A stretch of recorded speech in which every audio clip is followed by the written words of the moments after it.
One of the more controversial proposals to come out of the Vermont Climate Council is the one that would ban fossil fuel use, such as propane and natural gas, for cooking in homes and businesses by 2035. One of our readers saw this and called their representative, who told them, "That's not in the Climate Action Plan." Well, this is not an entirely honest answer. The Climate Action Plan isn't a plan in the sense that most people think of a plan. First of all, the paper put forward by the Climate Council on December 1st, 2021, though labeled final per statute, is recognized by all to really be a work in progress, and a lot more work needs to be done. Second, despite being 273 pages long, it doesn't actually have a lot of detail in it. It is, in my humble opinion, intentionally vague about what it will actually have to be done in order to meet the greenhouse gas emissions reductions in the Global Warming Solutions Act. For example, the plan to weatherize 90,000 homes by 2030 basically says, weatherize 90,000 homes by 2030. Appoint one bureaucrat to see that the things necessary to get this done are in place. Authorize somebody, and it doesn't say who, to ensure whatever is being done efficiently and equitably, which is not defined. And the legislature needs to pass laws, which they don't describe, necessary to make sure that the utilities are on board with the plan, whatever it turns out to be. No real details at all.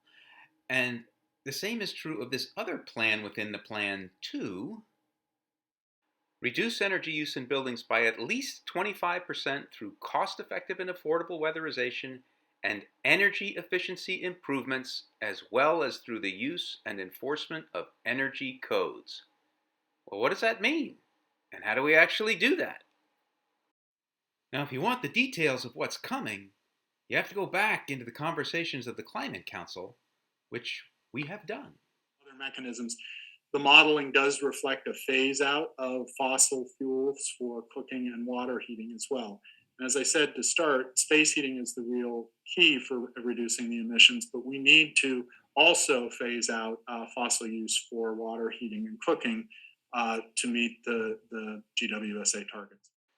As you can see from the subsequent slides, those phase-outs of fossil fuels for cooking and water heating should be completed by 2035. And if they're not, the plan doesn't work. And how would the state enforce such a regulation?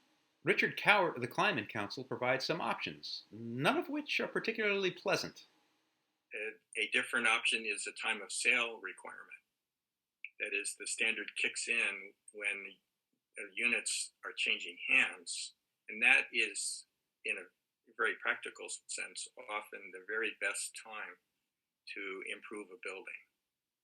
Either the 6 months before or 6 months after a building changes hands is a huge opportunity.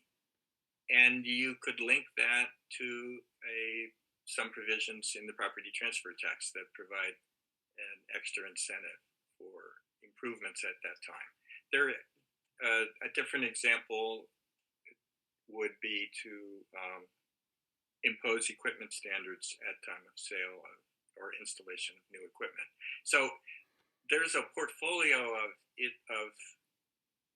approaches to this particular problem. So why, when you had this level of detail in the Climate Council deliberations, did that same level of detail not show up in the actual plan? I mean, the roadmap for success given to the legislature.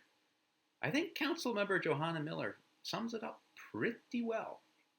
But I also just want to sort of underscore that I feel like these kinds of things are going to be really important, and I don't want us to get bogged down in the political reality before we put forward the different types of strategies that we think are going to get us where we need to go.